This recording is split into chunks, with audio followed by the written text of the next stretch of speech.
Ohayo gozaimasu. I'm Frank Symes. I've been playing music forever. So I'm going to tell you a story about encountering the elements on a mountaintop one rainy, icy night. I had a band and we had a gig up at this place called the Snowcrest Lodge. And after the gig, we noticed that the weather had turned and it was dark outside. It was raining and sleeting. There was ice on the road. There was gravelly, muddy water rushing down the road.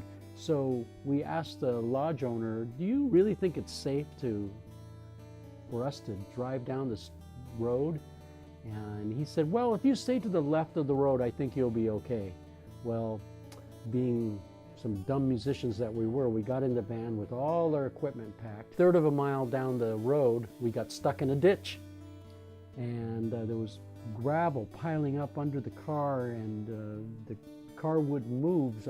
So the drummer stayed in the car, and the keyboardist and I got out.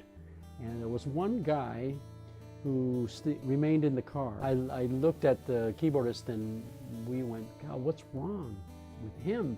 He should be helping us. What's he, a coward? And we were trying to pull the van, the rear of the van up so that the drummer could drive the van away, but it didn't work. So after several attempts, I started running up the hill. Mind you, there was icy water up to my knees and it was splashing up on my clothes. I was completely drenched in muddy, icy water. And I said, we need help. So I started running up the hill, and halfway up to the lodge, I found a phone booth. I put a quarter in the phone. I tried to call the Rangers, but the phone was broken. And my luck would have it.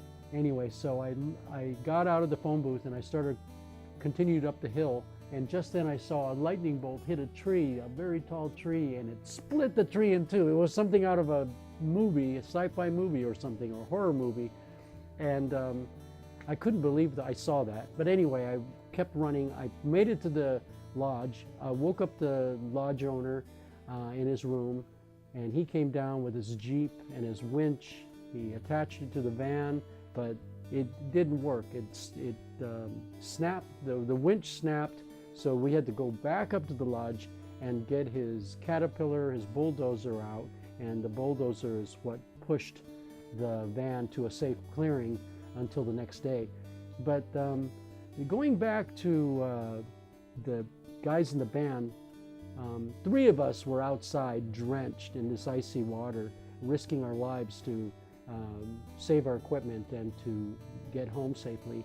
But one guy remained, and for many years I thought, God, what a coward. God, why couldn't he be brave like us? Well, we were actually being macho, trying to do this impossible task. We were risking our lives, which I thought was in a way silly or stupid, but we were out there doing it. And then I felt critical toward the guy that stayed in the van who froze up.